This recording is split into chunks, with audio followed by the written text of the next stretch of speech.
Feliciano, you can follow me on my social media accounts at Kimboy Feliciano. I do mga travel and mga personal vlogs. And yeah, maraming salamat po! I hope you enjoy the rest of the night. Thank you so much! Ladies and gentlemen, Kimboy! Join us muna, no? Oh, grabe ka naman, Kimboy Feliciano! Hi, Kimboy! Kamusta?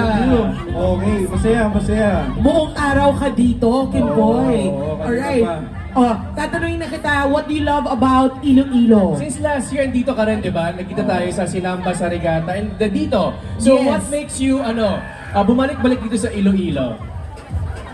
Simula na nagsisimula pa lang akong gumawa ng mga content. Isa talaga yung Iloilo sa nakikita ko na maraming nagpo-follow sa akin. Grabe naman! I'm so happy. Yes. And napatunayan ko na Ilonggos are very nice people. Very loving ba? Sobrang lalambing. Oo. Yes. So Yes. yun, I'm so happy to be here always. Always, we are happy as well na nandito ka kasama namin. Oh, and happy ako kasi parang this is my second chance kasi na-miss ko yung dinagyang. Ay, Hindi ako naku. nakapunta. Dapat next time hindi mo na ma-miss. Oh, it's always my parang year starter. Pero this year binigyan ako ni Lord ng second chance na maka-visit ng Iloilo. So thank you so much sa Parao Regata kasi nakabalik ako dito. Ayan! May O, six. diba? Thank you as well kasi Thank you. Oo. although very busy ka, pero nandito ka kasama namin ngayon. So, thank you!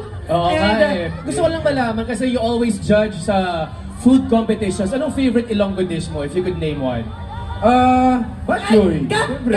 kahit hindi naman competition, Oo. kahit yung sa pang-araw-araw lang. Araw-araw. Siyempre pagdating mo dito, di ba? Oo. Pupunta ka ng hotel mo, and then kakain ka. Parang hindi ako papayag na aalis ako ng Iloilo na hindi ko natitikman yung oyster. Ay, talaga!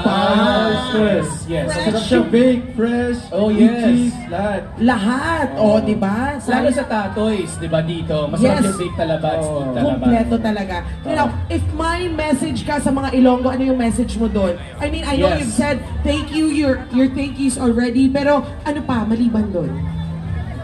Message ko, siguro continue to be an inspiration sa mga Filipinos kasi you guys are very loving, very happy people. So continue to be like that kasi nakaka-inspire. And yeah, just continue to be kind to one another and yun. Kimboy, Yun kayo hindi namin kasi alam. Siyempre, pag nandito kami sa Iloilo, we only hear about you or about our guests. Pero, can you just tell us a little bit lang? I mean, what do you hear about Ilonggos outside of Iloilo? Meron ba? May naririnig ka ba? It's a friends mo when they say, when you say Iloilo.